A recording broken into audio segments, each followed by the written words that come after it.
In this video, you'll learn how to retrieve the page ID in Notion.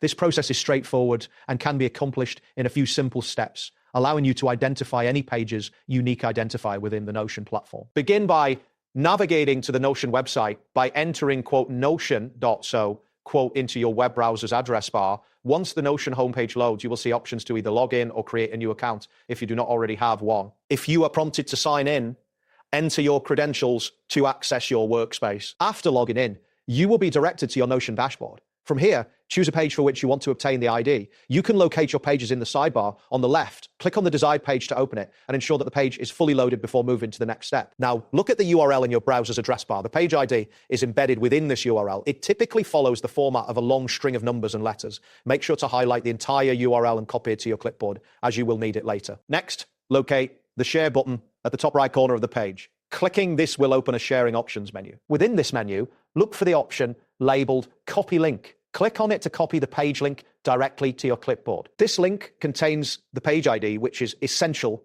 for your subsequent actions. To verify that the page ID is correct, you can create a new page by selecting the Add New Page option in your sidebar.